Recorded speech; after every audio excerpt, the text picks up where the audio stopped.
Hi hello friends, welcome to my channel. நம்ம இப்போ இந்த வீடியோல என்ன பார்க்க போறோம் அப்படினா நம்மளுடைய இன்ஸ்மார்ட் ஆப்ல AEPS ன்னு சொல்லிட்டு ஒரு ஃபீச்சர் வந்திருக்கு. இந்த ஃபீச்சரை எப்படி நம்ம எனேபிள் பண்றது, டிசேபிள் பண்றது சொல்லிட்டு நம்ம இந்த வீடியோல தெளிவா பார்க்க போறோம். AEPS ஃபீச்சர் எதுக்காக பயன்படுது அப்படி சொல்லிட்டு பாத்தீங்க அப்படினா நீங்க போயிட்டு நீங்க ஆதார் கார்டை பயன்படுத்தி கைரேகை வச்சு நீங்க பணம் எடுப்பீங்க ஒரு சில இடத்துல. இப்ப உதாரணத்துக்கு சொல்லணும் அப்படினா மினி ஏடிஎம் அதுக்கப்புறம் நெட் சென்டரா இருக்கட்டும் அல்லது போஸ்ட் ஆபீஸா இருக்கட்டும் இது போல பாத்தீங்கன்னா ஆதார் கார்டு வழியாக கைரேகை வச்சு அமௌண்ட் கொடுப்பாங்க. இது போல நிறைய இடத்துல பாத்தீங்கன்னா இது போல நீங்க வாங்கிக்கிட்டு இருப்பீங்க. ஓகே, இப்ப நம்மளுடைய பேங்க் அக்கௌண்ட் பாத்தீங்கன்னா இந்த AEPS அப்படின்ற இந்த ஃபீச்சரை நம்ம டர்ன் ஆன் பண்ணி வச்சிருந்தா மட்டுமே பாத்தீங்கன்னா நம்ம ஆதார் கார்டுல இருக்கக்கூடிய நம்பரை பயன்படுத்தி நம்ம கைரேகை வச்சு நம்ம பாத்தீங்கன்னா ஒரு இடத்துல போயிட்டு அமௌண்ட் எடுக்க முடியும். ஓகே, நீங்க ஆதார் கார்டு வழியாக பணம் எடுக்க முடியல அப்படின்ற பட்சத்துல நீங்க இது போல இன்ஸ்மார்ட் ஆப்பை ரெஜிஸ்டர் பண்ணிட்டு AEPS அப்படின்ற இந்த ஃபீச்சரை நீங்க டர்ன் ஆன் பண்ணிக்கோங்க.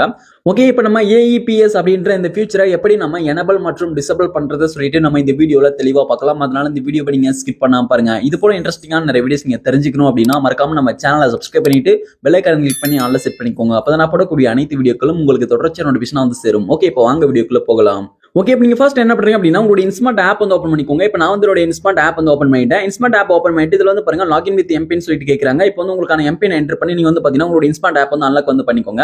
இப்போ நான் என்னோட இன்ஸ்மார்ட் ஆப் எம்பின் என்டர் பண்ணி அன்லாக் பண்ணிட்டேன். அன்லாக் பண்ணிட்ட பிறகு பாத்தீங்கன்னா உங்களுக்கு அந்த பேஜ் இப்படி இருக்கும். இப்போ இந்த பேஜ் ரைட்டா நீங்க கீழே ஸ்க்ரோல் பண்ணுங்க. ரைட்டா இந்த பேஜ் கீழே ஸ்க்ரோல் பண்ணீங்க அப்படின்னா இதுல பாருங்க குயிக் ஆக்ஷன்ஸ் சொல்லிட்டு கொடுத்திருக்காங்க. இந்த குயிக் ஆக்ஷன்ஸ்ல நிறைய ஆப்ஷன்ஸ் கொடுத்திருக்காங்க. இப்போ இந்த ஆப்ஷன்ஸ் எல்லாமே ஸ்க்ரால் பண்ணுங்க. இது போல பாத்தீங்கன்னா ஸ்க்ரால் பண்ணீங்க அப்படின்னா இப்போ இதுல கடைசியா பாருங்க உங்களுக்கு AEPS சொல்லிட்டு ஒரு ஃபீச்சர் கொடுத்திருப்பாங்க. இதுல பாருங்க AEPS சொல்லிட்டு கடைசியா கொடுத்திருக்காங்க. இதுல AEPS எனேபிள் அண்ட் டிசேபிள் சொல்லிட்டு கொடுத்திருக்காங்க. இப்போ இந்த ஆப்ஷன் நீங்க கிளிக் பண்ணிக்கோங்க. ஓகே, இப்போ நான் இதை கிளிக் பண்ணிக்கிறேன். இதை கிளிக் பண்ணீங்க அப்படின்னா நெக்ஸ்ட் உங்களுக்கு லோடிங் ஆகி இந்த பேஜ் ஓபன் ஆகும். இப்போ இதுல பாருங்க சூஸ் அக்கௌண்ட் சொல்லிட்டு கொடுத்திருக்காங்க. நீங்க உங்களோட இன்ஸ்மார்ட் ஆப்ல 2-3 பேங்க் அக்கௌண்ட் ஆட் பண்ணி வச்சிருந்தா எந்த பேங்க் அக்கௌண்ட்க்கு நீங்க AEPS நீங்க டர்ன் ஆன் பண்ணணும்னு சொல்லிட்டு கேட்பாங்க. நீங்க எந்த பேங்க் அக்கௌண்ட்க்கு நீங்க பாத்தீங்கன்னா டர்ன் ஆன் பண்ணுமோ அந்த பேங்க் அக்கௌண்ட் நீங்க கிளிக் பண்ணி நீங்க உள்ள வந்துருங்க. ஓகே, நான் ஒரே ஒரு பேங்க் அக்கௌண்ட் தான் வச்சிருக்கேன். அந்த ஒரு பேங்க் அக்கௌண்ட் நான் கிளிக் பண்ணி உள்ள வந்துடுறேன். ஓகே, இப்போ நீங்க உள்ள வந்துட்ட பிறகு இந்த AEPS அப்படின்ற இந்த ஃபீச்சர் பாத்தீங்கன்னா உங்களுக்கு டிஃபால்ட்டா பாத்தீங்கன்னா டர்ன் ஆன்ல தான் இருக்கும். இது எதனால டர்ன் ஆன்ல இருக்குன்னு சொல்லிட்டு பாத்தீங்க அப்படின்னா ஆல்ரெடி உங்களுடைய பேங்க் தரப்புல இருந்து இது டர்ன் ஆன் தான் பண்ணி வச்சிருப்பாங்க. பட் இது சில பேருக்கு டர்ன் ஆன் ஆகாம இருக்கலாம் அப்படின்ற பட்சத்தில் இதை ஆன் பண்ணிக்கோங்க. ஆன் பண்ணிட்ட பிறகு பாத்தீங்கன்னா ஆதார் கார்டு வழியாக நீ அமௌண்ட் எடுத்தலாம் உங்களுடைய கைரேகையை வச்சு. ஓகே, இது புரிஞ்சிருக்கும் அப்படின்னு நினைக்கிறேன். ஸ்டேட்டஸ் டர்ன் ஆஃப் இருந்துச்சு அப்படின்னா டர்ன் ஆன் பண்ணிக்கோங்க. டர்ன் ஆன் பண்ணிட்ட பிறகு கண்டினியூ இருக்கு, கண்டினியூ கிளிக் பண்ணுங்க. ஓகே, இப்போ நான் கண்டினியூ கிளிக் பண்ணிட்டேன். கிளிக் பண்ணிட்ட பிறகு நெக்ஸ்ட் பாருங்க டிரான்சாக்ஷன் பின் கேக்குறாங்க. உங்களுடைய இன்ஸ்மார்ட் அக்கௌண்ட்கான அந்த டிரான்சாக்ஷன் பின் என்டர் பண்ணிக்கோங்க. ஓகே, இப்போ நான் எனக்கான டிரான்சாக்ஷன் பின் நான் என்டர் நான் பண்ணிக்கிறேன்.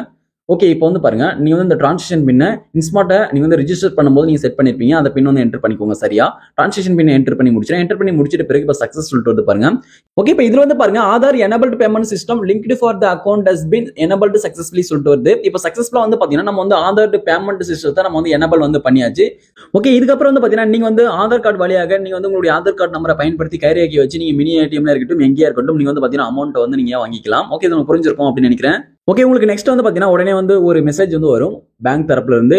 இப்போ AEPS அந்த ஃபீச்சர் நாங்க எனேபிள் பண்ணிட்டோம்னு சொல்லிட்டு ஒரு மெசேஜ் பாத்தீங்கன்னா பேங்க் தரப்புல இருந்து வரும். இதை பார்த்து நீங்க தெரிஞ்சுக்கலாம் எனேபிள் ஆயிடுச்சு சொல்லிட்டு.